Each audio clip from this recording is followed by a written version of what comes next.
Hello everyone, welcome to this video. Particular this video is for how to fill the UPSC form. First thing comes in the mind कि why so late? So late तो नहीं है because still the last date for fill the UPSC form in Feb. Okay, it will be around 11th of February.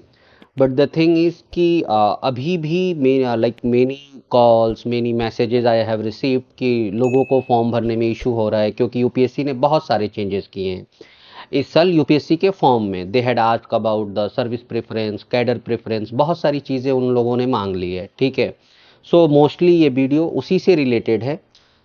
इस video में हम step by step देखेंगे कि UPSC के नोटिफिकेशन में क्या इन्फॉर्मेशन दी गई है, क्या डेट्स दी गई है, चाहे वो कैटेगरी को लेके हो, चाहे वो आपके फॉर्म फिलिंग को लेके हो, फोटोग्राफ्स के साइज को लेके हो, फोटोग्राफ कैसा होना चाहिए, आपका अपीयरेंस कैसा होना चाहिए in the examination, specially with reference to photograph की प्रीलिम्स में जो आपकी फोटोग्राफ होगी वही मेंस में होगी। तो जैसा आपका होगा, तो मोस्टली इस वीडियो में हम वो सारे एस्पेक्ट देखेंगे स्टेप बाय स्टेप। फिर एक फॉर्मेट हम देखेंगे, एक सैंपल भी देखेंगे फॉर्म का कि हम फॉर्म को कैसे फिल करते हैं। ठीक है, तो ये टोटल इस वीडियो में हम इस चीज़ को डील करेंगे। तो इफ आई स्टार्ट विथ, ठीक है, तो यूपीएससी फॉर्म फिलिंग प्रोसेस। सो ये सेकेंड स्लाइड जो है आपका, हम इसमें स्लाइड के थ्रू आई डिस्कस कि कैसे चीज़ों को फिल करना है, क्या क्या मैंडेटरी चीज़ है, क्या क्या कुछ चीज़ें हैं जो यूपीएससी ने बोला है कि आप अभी तो फिल कर सकते हो पर उसके आगे चल के भी उस चीज़ को मॉडिफाई कर सकते हो आप। ठीक है, at the time of mains के बाद, इंटरव्यू के स्टेज से पहले के लिए।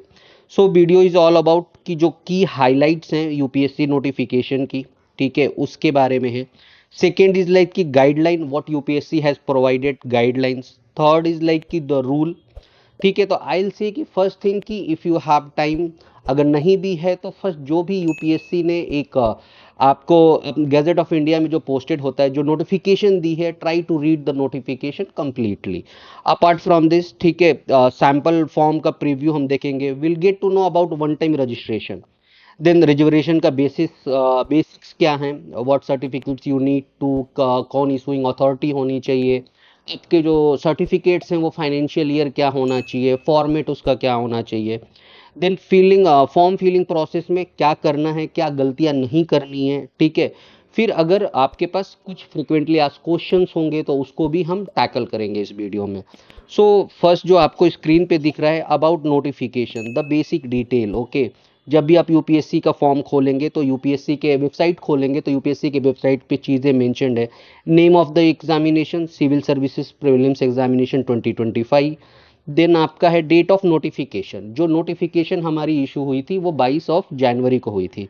22 जनवरी को यूपीएससी ने नोटिफिकेशन जारी की थी। एग्ज़ाम का डेट इन्होंने दे दिया है, exam is going to held in 25 of May को। ठीक है, exam duration of examination will 1 day. Last date of application form, जो कि सबसे इंपॉर्टेंट है इसमें, लास्ट डेट जो है आपका 11th ऑफ फरवरी है, और वो भी जो टाइम है वो 6 बजे शाम तक ही है। ठीक है, आफ्टर 6 o'clock के बाद आपको फॉर्म नहीं फिल कर पाएंगे। लेकिन आई विल से कि जो फॉर्म है आपका, आप ट्राई कीजिए कि 11 को नहीं, आप 8 से 9 तक में ही भर लो, 8 से 9 फैब में भर लो, क्योंकि लास्ट टाइम सर्वर इशू हो गया, डॉक्यूमेंट अपलोड करने में कोई इश्यूज आ रहे हैं आपको, तो वो चीज़ें, ठीक है, लास्ट में जाके इश्यूज ना क्रिएट हो और आपका 1 ईयर फॉर्म फिल ना होने की वजह से इशू आ जाए। सो आई विल से कि इस चीज़ को पहले ही आप कंप्लीट कर लो। बहुत सारे फॉर्म का जो डेट होता है रात के 12 बजे होता है, ठीक है, ख़त्म होता है, पर यूपीएससी का फॉर्म जो है 6 बजे ही ख़त्म हो जाएगा। नाउ जो नोट डॉक्यूमेंट यूपीएससी ने जो अपलोड किया है, एक नोटिस है, एक इंस्ट्रक्शन है। I will say try to read both the document, then after reading this आप प्रोसीड कर सकते हो। Then here it's given apply online, तो आप अप्लाई ऑनलाइन पे जा सकते हो। ठीक है, so some of the notice, the important of the notice जो यूपीएससी ने यहाँ पे अपलोड की है। ठीक है, इस नोटिस के जो इम्पॉर्टेंट पॉइंट है, आई विल समराइज इट। ठीक है, फर्स्ट थिंग है कि आपका मॉडिफिकेशन इन ओटीआर। अब मॉडिफिकेशन इन ओटीआर, ठीक है, ओटीआर क्या होता है, वन टाइम रजिस्ट्रेशन होता है। ओटीआर वन टाइम रजिस्ट्रेशन होता है जो कि आप होल लाइफ में एक बार फील कर सकते हो। ठीक है, अब यहाँ पे भी आप देखेंगे कि यूपीएससी ने अपने उसमें लिखा है कि only once in a lifetime. ठीक है, ये क्यों होता है? ये इसलिए होता है कि बार बार आपको हर साल फॉर्म दोबारा से हाँ सारी डिटेल भरनी ना पड़े, और यूपीएससी के पास भी एक एनालिसिस हो, इसलिए यूपीएससी ने इस चीज़ को अब वन टाइम रजिस्ट्रेशन के थ्रू कर दिया है। और एक चीज़ और आती है कि अगर मान लो कि ओटीआर आपने फिल किया और ओटीआर में अगर कोई गलतियां हो गई, उसके लिए भी यूपीएससी ने एक डेट दिया है 18 आपकी फैब तक, कि पूरे लाइफ टाइम में सिर्फ एक ही बार आप ओटीआर में मॉडिफिकेशन कर सकते हो, वो भी 18 से 18 फरवरी तक ही। ठीक है, तो अगर ओटीआर आप भरने जा रहे हो तो ओटीआर में अगर कोई गलतियां भी हो रही हैं तो घबराने की ज़रूरत नहीं है। ठीक है, आप 18 तारीख तक उस चीज़ को मॉडिफाई कर सकते हो। ये रहा आप उसके लिए है कि जो न्यू रजिस्ट्रेशन है, ठीक है, जो न्यू रजिस्ट्रेशन करेंगे ओटीआर के लिए, जो पहली बार एग्ज़ाम देने जा रहे हैं उनके लिए है कि अगर वो रजिस्ट्रेशन कर रहे हैं, ओटीआर फॉर्म भर रहे हैं, उसमें कुछ गलतियां हो जा रही हैं, तो उन गलतियों को रेक्टिफाई करने के लिए वो एक डेट दे रहा है कि बिफोर 18। लेकिन याद रखिए कि सिर्फ एक ही बार आप चेंज कर सकते हैं, उससे ज़्यादा नहीं। जो एग्जिस्टिंग है, लाइक जिन्होंने लास्ट ईयर दिया है एग्जाम, उससे पहले दिया है, जिन्होंने ओटीआर रजिस्ट्रेशन पहले ही कर चुके हैं, ओल्ड एस्पिरेंट्स के लिए यूपीएससी ने एक ईमेल आईडी दी है कि आपको जो स्पेसिफिक चेंजेस कराने हैं इसमें, वो आप यहाँ पे मेल कर सकते हैं विद डॉक्यूमेंट प्रूफ। जो भी आप रिलेवेंट इंफॉर्मेशन वहाँ पे चेंज करना चाहते हैं, उसका रिलेवेंट डॉक्यूमेंट सबमिट करके आप वहाँ पे चीज़ें करा सकते हैं। ये रहा ओटीआर से रिलेटेड, ठीक है, जो कि नोटिस में दिया हुआ है। नेक्स्ट आता है कि modification in the application form. अगर आप ओटीआर भरने के बाद जब आप एप्लीकेशन फॉर्म भरेंगे, तो उसके बाद भी एप्लीकेशन फॉर्म में भी कोई गलती आती है, उसके लिए भी यूपीएससी ने स्पेसिफिक डेट दिया हुआ है, जो कि 12 फैब से लेके 18 फैब के बीच में आप कभी भी उन इंफॉर्मेशन को एडिट कर सकते हैं अपने फॉर्म में।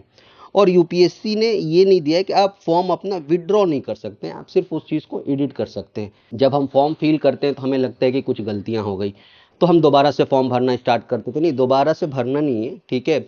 उसके लिए यूपीएससी एक विंडो देगी जो कि 12 से लेके 18 फैब तक ओपन होगा, जहां पे जाके आप अपने फॉर्म को री एडिट कर सकते हैं, ठीक है, जितनी भी उसमें एडिटिंग की चीज़ें होंगी। उसके बाद आगे अगर हम चलें, ठीक है, कि अगर आपको कोई भी क्वेरी है, कोई भी एड्रेस है, कुछ भी आपको इश्यूज आ रहे हैं, तो डायरेक्टली आप यूपीएससी में बात कर सकते हो। यूपीएससी ने ये नंबर्स दिए हुए हैं जहाँ पे उनके हेल्पलाइन पे कॉल करके आप उस चीज़ को रेक्टिफाई कर सकते हो, उनसे कुछ भी पूछ सकते हो, ठीक है। नंबर्स भी यहाँ पे इन्होंने दे रखा है कि किस इशू के लिए कहाँ बात करनी है आपको, आप कर सकते हो। जनरली फ़ोन उठता नहीं है, अगर उठेगा नहीं उठेगा, ट्राई कीजिए 2 बार 3 बार, कोई ना कोई पिक करेगा, आपको वो चीज़ें बताएगा। नेक्स्ट अगला जो इन्फॉर्मेशन यूपीएससी ने अपने नोटिस में दी है वो है फोटोग्राफ के रिलेटेड, ठीक है, कि फोटोग्राफ कैसी होनी चाहिए। तो फोटोग्राफ की एक यूपीएससी ने डेट दी है कि फोटो है आपका रिसेंट होना चाहिए। और यूपीएससी ने मेंशन किया है कि नोटिफिकेशन से आपका जो है जो फोटो होना चाहिए 10 दिन पहले का होना चाहिए, ठीक है, 10 दिन पहले का होना मतलब 10 दिन पहले ही होना चाहिए, उससे पुराना नहीं होना चाहिए। तो रिसेंट वन मांगा है, तो एक डेट है कि 12 जनवरी के बाद की फोटो आप अपलोड कर सकते हैं, ठीक है। दूसरा है कि फोटो पे आपको अपना नाम, ठीक है, और आप फोटो की डेट आपको वहाँ मेंशन की है कि जिस दिन फोटो लेना है। होता क्या है कि यहाँ मिस्टेक्स हमसे हो जाती है कि हम फोटो पे डेट ऑफ बर्थ लिखवा देते हैं, डेट ऑफ बर्थ नहीं लिखवाना है। ये चीज़ यहाँ ध्यान रखने वाली है कि हम फोटो पे द डे को, जिस दिन आपने फोटो क्लिक कराई है, वही डेट वहाँ पे रखना है, ठीक है। एक अगली चीज़ है इसमें कि कैंडिडेट का जो फेस है वो 3/4 ऑफ द स्पेस में होना चाहिए, ठीक है। Background should be the plain white, कोई कलरफुल नहीं, कुछ भी नहीं, आपकी एक डिसेंट फोटो होनी चाहिए, ठीक है। Appearance must match the photograph eight each stage, मतलब कि अगर जो फोटो आप प्रीलिम्स के टाइम अपलोड कर रहे हैं, अभी अपलोड करेंगे, सेम आपको मेंस के भी टाइम, सेम आपको इंटरव्यू के टाइम भी सेम होना चाहिए। जो अपीयरेंस है, अपीयरेंस इन द सेंस, अगर आप स्पेक्स लगाते हैं तो आपकी स्पेक्स में ही होनी चाहिए। अगर आपने मुस्टैच रख के आपने अगर फॉर्म फिल किया है तो वही होना चाहिए। क्लीन सेव में है तो क्लीन सेव ही होना चाहिए। तो ट्राई टू मेंटेन इट, ठीक है। आप एक्सपेरिमेंट मत कीजिएगा कि यहाँ पे अगर आपने स्पेक्स लगाए हो तो बाद में आप उस चीज़ को, ठीक है। तो आप जैसे भी कंफर्टेबल हो, बट तीनों स्टेजेस में सेम आप दिखने चाहिए। बहुत ज़्यादा अगर थोड़े बहुत चेंजेस होते हैं तो इट्स फाइन, बट बहुत ज़्यादा वो ना लगे, ठीक है। और जो साइज़ है वो साइज़ आपके फ़ोटो की 20 KB से 300 KB के बीच में होना चाहिए, और सिग्नेचर के लिए भी सेम साइज़ है, ठीक है। देन अगर फोटो आईडी कार्ड की बात करूं मैं, एक फोटो आईडी कार्ड आपको अपलोड करना होगा, या तो वो आधार हो सकता है, या तो वोटर कार्ड हो सकता है, या तो पैन कार्ड हो सकता है, या पासपोर्ट हो सकता, कोई भी एक का, ठीक है, पीडीएफ फॉर्मेट में। उसकी फोटो क्लिक करके अपलोड मत कीजिएगा, पीडीएफ फॉर्मेट में उसको कन्वर्ट करके पीडीएफ अपलोड करना है, क्योंकि यहाँ दिया हुआ है the details of this photo ID card will have to provided by the candidate while filling of online application form. ठीक है, तो ये आपका होना चाहिए पीडीएफ फॉर्मेट में। Then list of prelims exam center, exam center में प्रीलिम्स के the UPSC takes first apply first allot basis. ठीक है, इसका मतलब ये है कि फर्स्ट अप्लाई फर्स्ट अलॉट, जैसे मान लो कि मेजर सिटीज हैं, जैसे दिल्ली हो गया, ठीक है, लखनऊ है, मुंबई है, तो जहाँ पे बेंगलुरु है, जहाँ पे सेंटर्स बहुत जल्दी फिल करते हैं, तो उनके लिए जो जितनी जल्दी अप्लाई करेगा सेंटर उसी हिसाब से अवेल होगा, नहीं तो वो सेंटर रेड मार्क हो जाता है। ठीक है, तो दीज आर द सेंटर्स, तो आई विल इनकरेज कि एज सुन एज पॉसिबल आप इस चीज़ को भर लो कि जो आपका जो डिजायर्ड सेंटर है जहाँ पे आप एग्जाम देना चाहते हो, ठीक है, उस सेंटर्स पे आपको सेंटर्स मिल जाए बिफोर कि ये पूरा फिल हो जाए। ठीक है, list of main centers given here. ठीक है, देन इंडियन फॉरेस्ट सर्विस के लिए again list of centers are given here.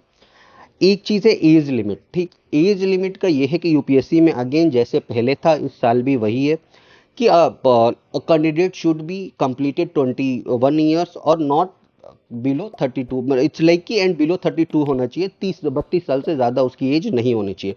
तो मिनिमम एज 21 साल, मैक्सिमम एज 32 साल for the general category. This condition is for the general category students.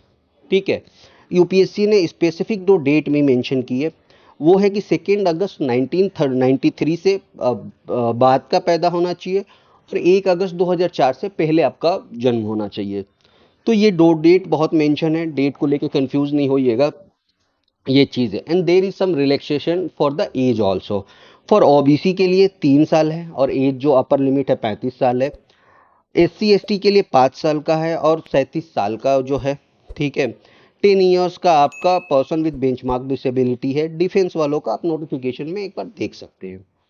ठीक है, then they had provided about the education qualification, आपका graduation जो है किसी any recognise university से आप ग्रेजुएट होने चाहिए, या तो अपियरिंग इन फाइनल ईयर। ठीक है, अब आपको एक प्रूफ सबमिट करना होता है आफ्टर क्लियरिंग द मेंस कि आपने क्वालिफाई कर लिया है अपना ग्रेजुएशन, या नॉट कंप्लीट हो चुका है या नहीं हुआ है। ठीक है, अब वो आप दे सकते हैं, जो स्पेशली फाइनल स्टूडेंट्स, वो तो डिग्री सर्टिफिकेट दे दे, उनको मिल गया है, या तो अपनी फाइनल ईयर की मार्कशीट दे सकते हैं, या तो वो प्रोविजनल डिग्री सर्टिफिकेट्स दे सकते हैं।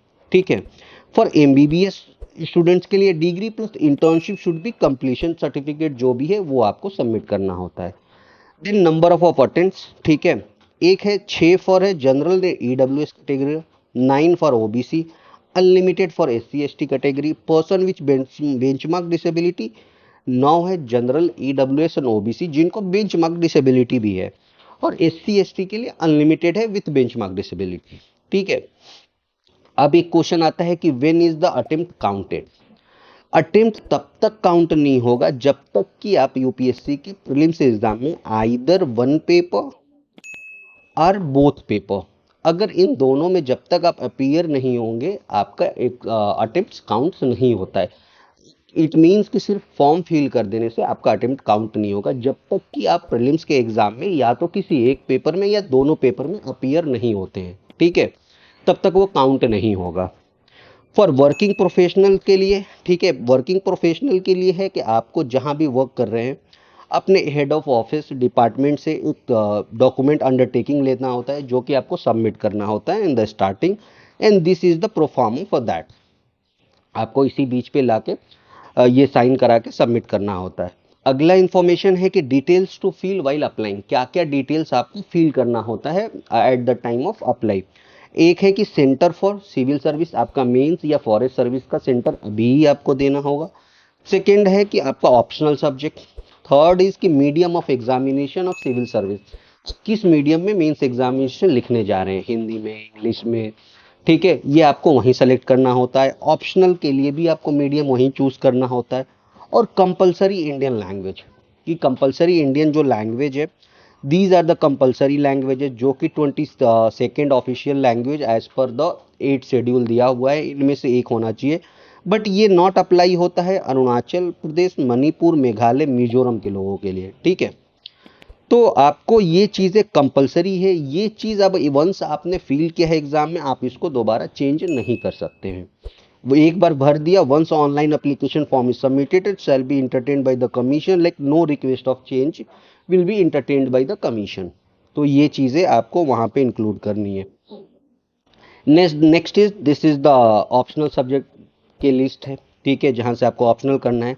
नाउ इंस्ट्रक्शंस वाली फाइल जो कि यूपीएससी ने अपलोड की है, कि what they had given in the instruction.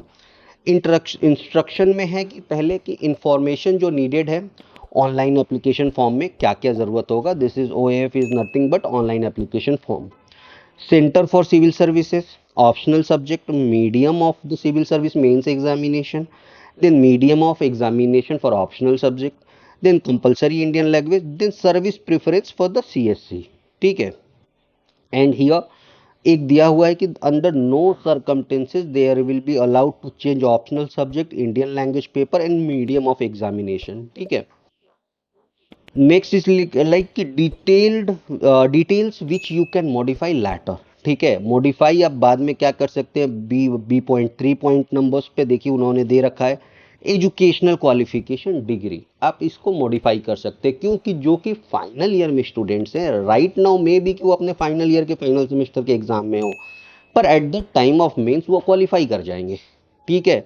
इसलिए आप इस इंफॉर्मेशन को बदल सकते हैं, आप अपने एड्रेस को बदल सकते हैं, आप अपने अचीवमेंट्स को बदल सकते हैं, क्योंकि the exam is like long, like एक मैराथन की तरह है, एक लॉन्गेस्ट लाइक 1 ईयर का पूरा एक ड्यूरेशन ले लेता है to complete the all the stages, ठीक है। एम्प्लॉयमेंट डिटेल्स आप चेंज कर सकते हैं, देन सर्विस एलोकेशन डिटेल्स आप भर सकते हैं, ठीक है, चेंज कर सकते हैं। Service preference also you can change, cadre preference also. अब these things after means at the time of interview you can change it. तो like this much information you can change it again. So अभी इस पे जैसे अभी के form में अभी ही आपसे सर्विस प्रेफरेंस और आपकी हॉबीज एंड ऑल पूछ रहे हैं, तो इसको लेके बहुत ज़्यादा परेशान नहीं होना है। अचीवमेंट्स को लेके ये आप आगे भी चल के मॉडिफाई कर सकते हैं। एक है कि कॉमन रीज़न क्या होता है रिजेक्शन का, या तो आपका पुअर क्वालिटी का फोटोग्राफ सिग्नेचर हो, आपने पेमेंट किया लेकिन पेमेंट फेल हो गया, ठीक है, या भूल गए। दूसरा है कि आपने डिटेल्स आपने उसमें ओएफ में तो भर दिया है लेकिन सबमिट नहीं किया क्लोजिंग डेट से पहले, ठीक है। आपने सिग्नेचर और फोटो में स्वैप कर दिया, ऊपर नीचे ध्यान नहीं दिया, ठीक है। तो always like look for these things. अब है कि बेसिक्स ऑफ रिजर्वेशन, ठीक है, कि रिजर्वेशन के लिए आपको क्या क्या चीज़ें इंपॉर्टेंट हैं। सो आई विल से कि रिजर्वेशन के लिए SC ST person with benchmark disability के जो भी लोग हैं, ठीक है, उनका जो सर्टिफिकेट है वो सर्टिफिकेट 11 फैब से बाद का नहीं होना चाहिए, क्योंकि आपकी जो लास्ट डेट है फॉर्म भरने की वो 11 फैब ही है। तो उससे बाद की नहीं होनी चाहिए, पहले कभी भी बनाओ। लेट्स सपोज कि अगर आपने सर्टिफिकेट 2018 में बनाया है तो भी ये वर्क करेगा, but for the SC ST and person with benchmark disability इनके लिए ये काम करेगा, लेकिन इस डेट से बाद का नहीं होना चाहिए, ठीक है। सेकेंड थिंग है कि reservation for EWS. Reservation for EWS, अब अगर एक फॉर्मेट को देखें तो इस जो फॉर्मेट है तो फॉर्म ऑफ इसको कहा जाता है income and asset certificate produced by the economical weaker section, ठीक है। इसके लिए यूपीएससी ने जो चीज़ें मेंशन की है इस साल, ठीक है, जो कि आपका सर्टिफिकेट है। फर्स्ट थिंग कि कोई भी सर्टिफिकेट अगर यूपीएससी ने मांगा है और यूपीएससी ने अपने नोटिस में अगर एक प्रिस्क्राइब्ड फॉर्मेट दिया हुआ है, तो आपका सर्टिफिकेट उसी प्रिस्क्राइब्ड फॉर्मेट में होना चाहिए, न कि आपके स्टेट के प्रिस्क्राइब्ड फॉर्मेट में या किसी और प्रिस्क्राइब्ड फॉर्मेट में।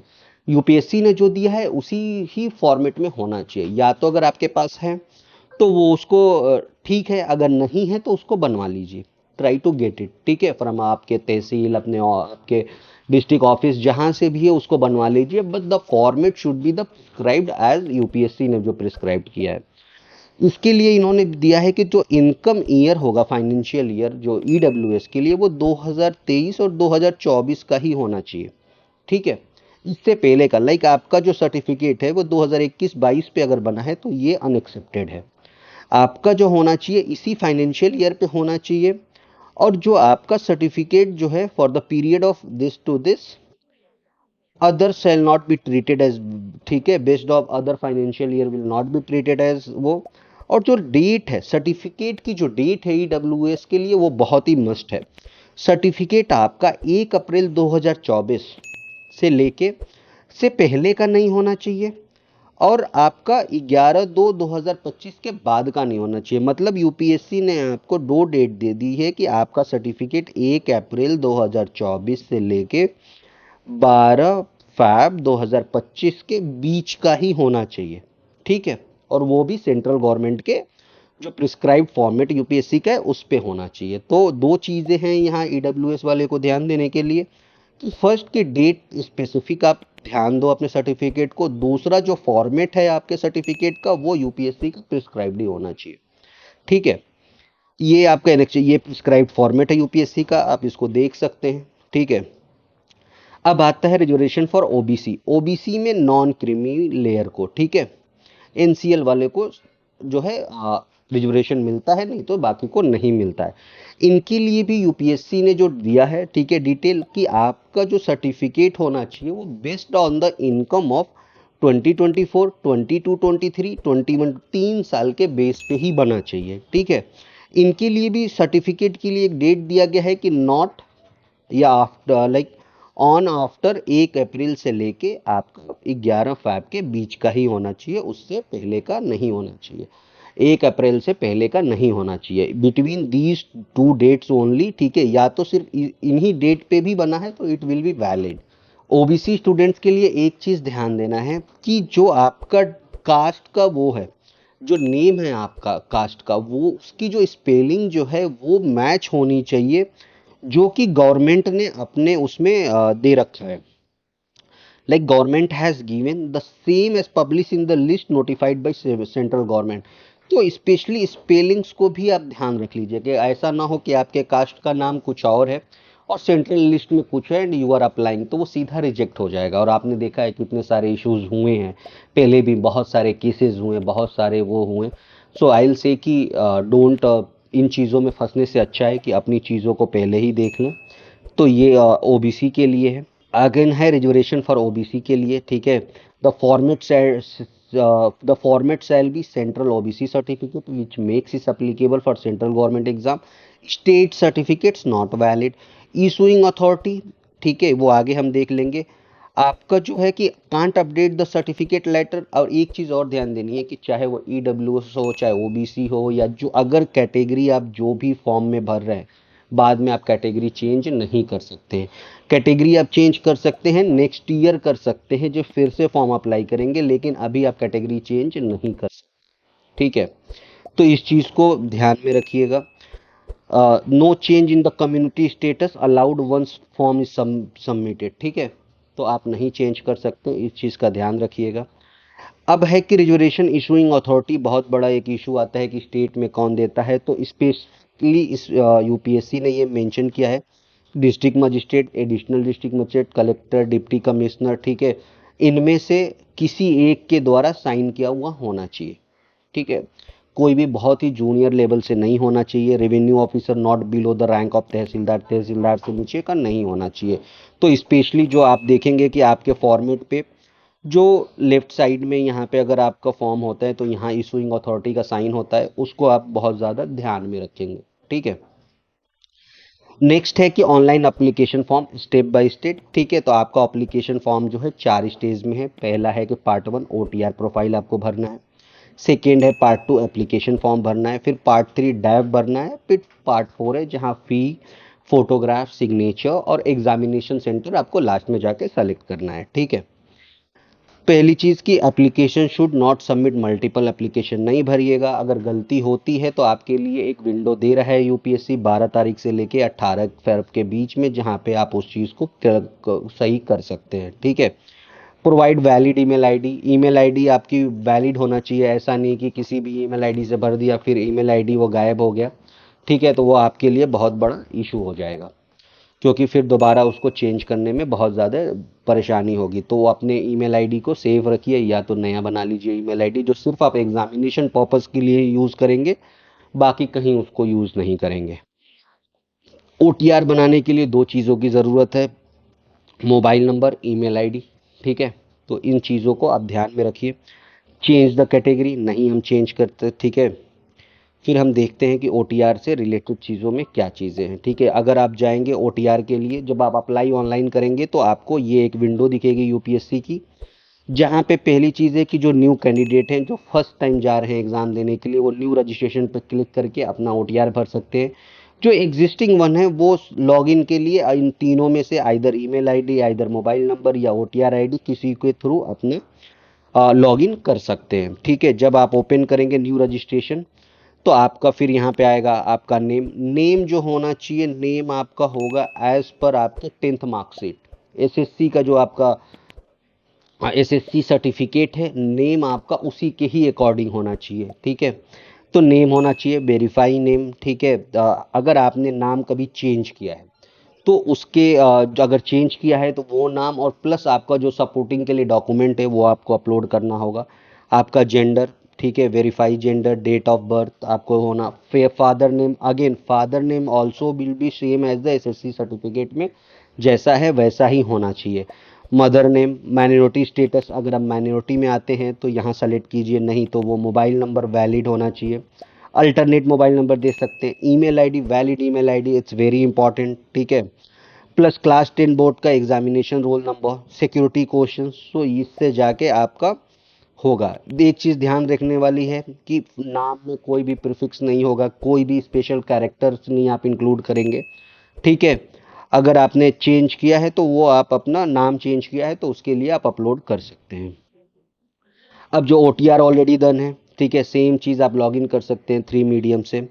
अब आपके पास जब आप लॉगिन कर जाएंगे तो आपके पास ये विंडो आएगी जहाँ पे आपको अ, इन अलग अलग, ठीक है, इंफॉर्मेशन आपको यहाँ पे इंसर्ट करनी होगी, जहाँ पे अलग अलग ब्लॉक्स हैं। Personal information, address information, photo, sign upload, then educational information, then document upload करना है to support whatever the claims आप अपने फॉर्म में स्टार्टिंग में भरेंगे।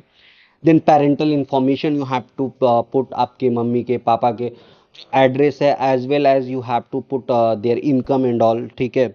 Employment information you have to put, अगर आप कभी भी कभी भी आपने जॉब की है, अगर कहीं एम्प्लॉयड रहे हैं उसके बारे में।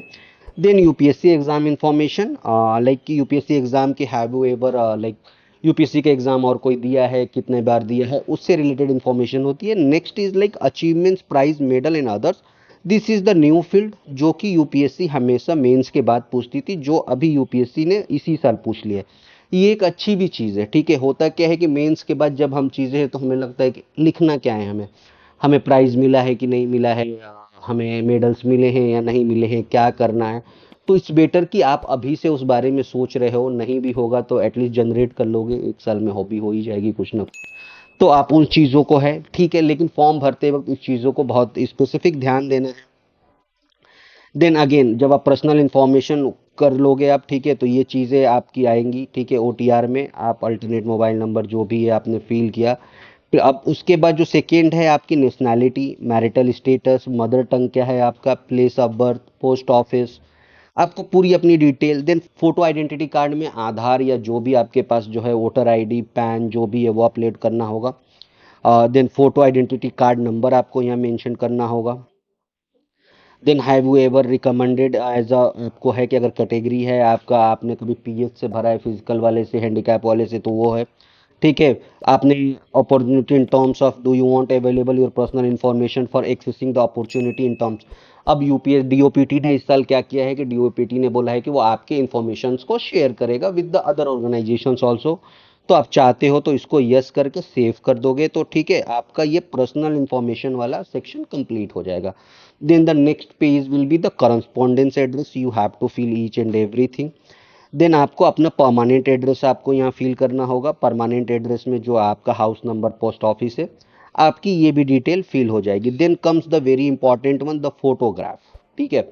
देन सिग्नेचर, फोटोग्राफ जो अर्लियर वीडियो में बताया, अर्लियर स्लाइड्स में हमने देखा था कि फोटो, ठीक है, 3/4 आपका फोटो होनी चाहिए, बैकग्राउंड वाइट होना चाहिए, जो भी अपीयरेंस आपका मुस्टैच के साथ है, क्योंकि it will go in mains also, in interview also. तो और जो प्रिस्क्राइब्ड साइज है 30 KB से लेके उतने के बीच में आपको उसी होने चाहिए। Name and the date of like कि जिस दिन फोटो खींचा, फोटो क्लिक करवाया है उस वो इन्फॉर्मेशन भी यहाँ होनी चाहिए। देन आपका सिग्नेचर का एक कॉलम आएगा जहाँ आपको सिग्नेचर अपलोड करना होगा, ठीक है। तो इसके बाद आपका फोटो एंड सिग्नेचर अपलोड हो जाता है। देन आप एंट्री करते हैं एजुकेशन इन्फॉर्मेशन में। एजुकेशनल इन्फॉर्मेशन में आप मैट्रिकुलेशन को भरेंगे, देन इंटरमीडिएट को भरेंगे, देन ग्रेजुएशन को भरेंगे, ठीक है। तो ये सारी आप इंफॉर्मेशन यहाँ पे भर रहे हैं। आप 10th में कौन से पास हुए हैं, क्लास डिवीज़न अगर आपको मिला है क्लास डिवीज़न डालिए, परसेंटेज ऑफ मार्क्स अगर है तो वो डालिए, नहीं है तो सीजीपीए को कन्वर्ट करके, सीजीपीए भी यहाँ पे है कि सीजीपीए स्कोर आप कितने में कितना मिला है वो भर सकते हैं। Year of passing you have to fill. और उसके बाद जो सब्जेक्ट्स आपको फिल करने हैं कि 10th में आपके हिस्ट्री, हिस्ट्री, ज्योग्राफी, जो भी आपके सब्जेक्ट्स रहे हैं, या आपके मैथ साइंस जो भी रहा है, तो उन सब्जेक्ट्स के नाम लिखने हैं यहाँ पे। देन जिस कॉलेज इंस्टीट्यूशन से आपने कंप्लीट किया है, then name of the board university, फिर उसको सेव करके आगे बढ़ जाना।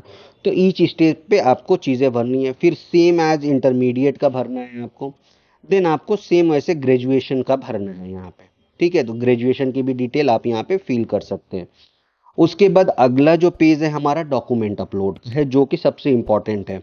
अब आपको मैट्रिकुलेशन का अपने सर्टिफिकेट वो अपलोड करना है, ठीक है। देन ग्रेजुएशन पास का सर्टिफिकेट करना है, फोटो आईडी कार्ड आपका आधार है उसको करना है।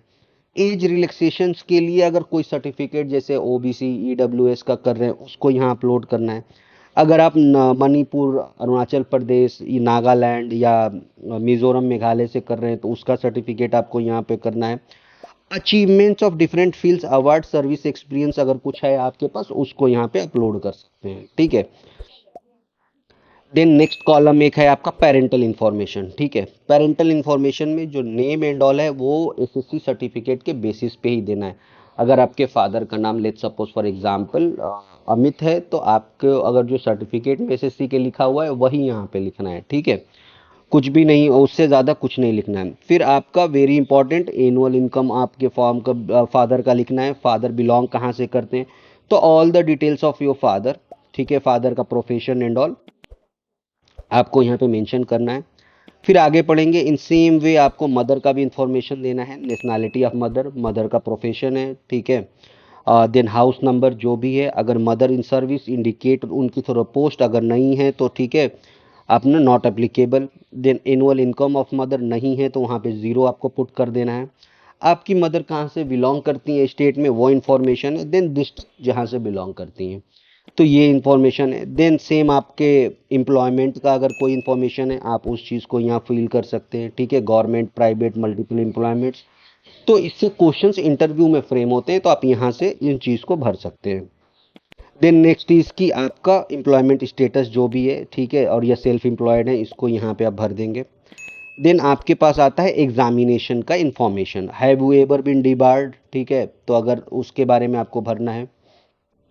Have you appeared in UPSC so for previous year, yes, तो उसके जो भी एग्ज़ाम है उनके डिटेल्स, कितने बार अपीयर हुए हैं, ठीक है, अगर उसके बारे में भरना है। देन एग्ज़ाम और वो अगर रोल नंबर नहीं याद है आपको तो 000 होना चाहिए। आई थिंक कि मोस्ट ऑफ द पीपल के पास होना चाहिए, उनको याद होता है, या तो उनके पास सर्टिफिकेट्स फॉर्म जो है अर्लियर जो भरा हुआ है वो पड़े होते हैं। अगर नहीं है तो सब में 0 भरिए, नहीं तो आगे बढ़ जाइए, ठीक है। Then the most important one जो nowadays people use to face lot, बहुत सारे क्वेरीज मुझे यही आए हैं कि सर हमने स्कूल में तो कुछ नहीं किया, हमने कॉलेज में कुछ नहीं किया है, हमारी कोई हॉबी ही नहीं है, हमने कुछ भी नहीं किया है, ठीक है। इससे रिलेटेड इंफॉर्मेशन, तो देखो फर्स्ट जो दो कॉलम है ना, फर्स्ट दो कॉलम में यूपीएससी हैज़ मेंशन्ड अबाउट कि पर्टिकुलर्स आपको कुछ भी यहाँ नहीं भर देना है कि गली क्रिकेट खेल रहे थे या क्लास 2 में, क्लास 3 में मेरे को ये अवार्ड मिला था, वो मिला था, ये सब कुछ नहीं भरना है यहाँ। Particulars at the university, state and national level में अगर आपको कुछ यहाँ मिला है तो ही इंक्लूड कीजिए, नहीं तो ब्लैंक छोड़ दीजिए। आई से कि ब्लैंक छोड़ दीजिए, बहुत ज़्यादा भरने की ज़रूरत नहीं है, नॉर्मल, क्योंकि स्पेसिफिकली यूपीएससी ने ये पूछा है। अब then position of distinct leadership held in school and college, ठीक है, यहाँ पे आप लिख सकते हैं कि क्लास मॉनिटर था, ये अपनी किसी सोसाइटी का मैं हेड रहा हूँ, ठीक है, डिबेट सोसाइटी का मैं हेड रहा हूँ, या ये, तो यहाँ पे आप अपने जो भी लीडरशिप पोजीशन आपने हेल्ड की है उसको भर सकते हैं, ठीक है। सबसे इंपॉर्टेंट थिंग, क्योंकि आपके इंटरव्यू में इससे क्वेश्चंस फ्रेम होंगे ही होंगे, ये सबसे इंपॉर्टेंट पार्ट है इंटरव्यू का। अगर हॉबी है, जो भी आपकी हॉबी है, be honest, try to write it, ठीक है। पर ऐसी भी हॉबी मत लिख दीजिएगा कि जैसे इंटरव्यू में आप ट्रैप हो जाए। तो this is very important phase, ठीक है। इससे रिलेटेड आपको बहुत सारे यूट्यूब पे वीडियोस मिल जाएंगे, बहुत सारे लोगों ने डाले हैं। तो वहां से एक बार इसको देख के एक बार समझने की कोशिश कीजिए कि आपके हिसाब से क्या है, ठीक है। तो भरने की इसको कोशिश कीजिए। Then the next information is like, ठीक है, स्पेशली फॉर ईडब्ल्यूएस के लिए, कि अगर एक दी हुई है, क्योंकि these are the condition whether your family owns और possesses any of the following assets. तो 5 एकड़ ऑफ एग्रीकल्चर लैंड या अबो, या residential flat of 1000 square feet, residential plot of 100 square yard, या residential plot of 200 square yard in above in other than the notified municipalities. अगर आपने इसको yes कर दिया तो आपका ईडब्ल्यूएस वहीं चला जाएगा, ठीक है, वो वैलिड नहीं होगा। तो सेलेक्ट फॉर द नो, जो नहीं है, ठीक है। Then these are the things about the language and all, I think you can feel easily, इसमें कोई इशू नहीं होगा। सो ये रहा आपका एक फॉर्म जो है आपका कंप्लीट हो जाएगा। कंप्लीट करने के बाद आप यहाँ पे एग्री करेंगे, एग्री करके, ठीक है, सेलेक्ट करेंगे। फिर आपके पास ये वन टाइम रजिस्ट्रेशन प्रोफाइल का की एक चीज़ें आ जाएंगी, ये आपका फॉर्म कंप्लीट हो जाएगा। देन आपका फॉर्म ओपन होगा, ठीक है। पार्ट ए, आपका यहाँ से पार्ट ए भरना शुरू करेंगे, क्योंकि जो वन टाइम रेसिडेंट प्रोफाइल से कुछ चीज़ें होंगी जो आपकी सीधी यहीं आ जाएंगी, आपको फिल करने की ज़रूरत नहीं है। कुछ चीज़ें हैं जो आपको फिल करनी होगी, जैसे नेशनैलिटी, आपका मैरिटल स्टेटस, आप कैंडिडेट हैं नहीं है, जनरल है नहीं है, ठीक है, आपका क्वालिफिकेशन, स्ट्रीम, इसको करिए। उसके बाद आप पार्ट 2 में जाएंगे, ठीक है। तो आप पार्ट 2 रजिस्ट्रेशन में अगर आप एज रिलैक्सेशन ले रहे हैं तो यहाँ पे यस नो करके आगे बढ़ेंगे, ठीक है। देन आपका पार्ट 2 का रजिस्ट्रेशन में और भी जो डिटेल्स हैं, अपना फ़ोटो, आइडेंटिटी कार्ड, देन आपकी ये चीज़ें, फिर आपके पास जो भी है कि आप सेंटर कहाँ लेना चाहते हैं, मेंस का, मीडियम क्या रहेगा आपके लैंग्वेज का, देन आपका ऑप्शनल सब्जेक्ट पे 4th 5th एंड 6th का लैंग्वेज क्या रहेगा। ये सारे डिटेल्स भर के जब आगे बढ़ेंगे तो ये आपको एक कंफर्मेशन पेज आएगा पार्ट 2 का, जहाँ पे आप चीज़ों को एग्री करके अपना यहाँ पे फिल करके ये आपका जो है होगा, ठीक है। सारे डिटेल्स आप सेव कर सकते हैं। उसके बाद try to save at each stage, आपने ईच स्टेज पे फॉर्म को सेव करने की कोशिश की, लास्ट में प्रिंट लेके, ठीक है, इस चीज़ को आप निकाल लीजिए। उसके बाद जब आप आगे बढ़ेंगे तो वहाँ पे पार्ट 3 में फिर अब आएगा एक नई चीज़ है कि जहाँ पे आपको सर्विस प्रेफरेंस देनी है। अगेन इसके लिए भी बहुत सारे वीडियोस हैं, हर उसका क्या है, लाइक हर सर्विस के प्लस माइनस क्या है, कौन से सर्विस का स्कोप कितना है, क्या है। एक चीज़ ऑलवेज रिमेंबर कि जो आईएएस और आईएफएस सेलेक्ट होते हैं वो नेक्स्ट अटेम्प्ट नहीं दे पाते, ठीक है। ऑब्वियसली आईएएस के बाद तो नहीं होगा, लेकिन आईएफएस के बाद भी आप सेकेंड लाइक दोबारा अटेम्प्ट नहीं दे सकते। बहुत वाइजली इसको भरिए, ठीक है। और ऐसा नहीं है ये बाद में भी आप चेंज कर सकते हैं, तो आप चेंज कर देंगे तो भी कोई दिक्कत नहीं होगी। ट्राई टू चेंज इट, बाद में हो जाएगा। लेकिन अभी एक प्रेफरेंस जो भी होगा, यूट्यूब पे बहुत सारे इसके लिए वीडियोस हैं, आप वहाँ से देख के भर सकते हैं। अगर नहीं समझ में आ रहा है फिर भी तो आप एक बार हमारे जो है कॉल पे हमारे टीम के साथ कांटेक्ट करके आप हमसे इस चीज़ के लिए डिस्कशन कर सकते हैं। इसके बाद एक नया चीज़ है कि जो यूपीएससी ने किया है कि सोशियो इकोनॉमिक क्वेश्चनरीज निकाला है। इससे घबराने की ज़रूरत नहीं है, बी ऑनेस्ट।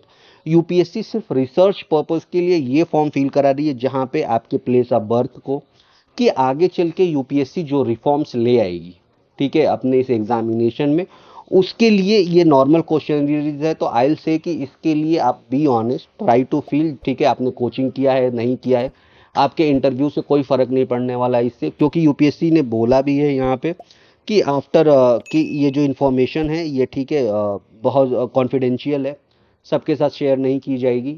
तो ये कॉन्फिडेंशियल इन्फॉर्मेशन है, आप इसको जस्ट फील कीजिए, बी ऑनेस्ट। कोचिंग लिया है, कोचिंग लिखिए। अगर आपके फादर मदर लास्ट 15 ईयर्स में कहाँ रहे हैं, place of residence higher school, तो इसको फील कर दीजिए। इससे वही रहेगा। फिर एप्लीकेशन फॉर्म प्रीव्यू करके पेमेंट कीजिए, फिर फ़ोटो एंड सिग्नेचर का जो भी है अपना वो करके, फिर फाइनल में आप जाएंगे तो यहाँ पे आपको आएगा selection of like examination centre. Examination centre select करके आप ओके कीजिए। ओके करने के बाद आपका फॉर्म कंप्लीट हो जाएगा, ठीक है। और अगर फॉर्म में फील करने के बाद आपको लगता है कि कुछ और भी करेक्शंस करने हैं, मुझे कुछ गलतियां हो गई हैं, उसके लिए अगेन करेक्शन विंडो खुलेगा। करेक्शन विंडो खुलेगा तो वहाँ आप करेक्ट कर सकते हैं।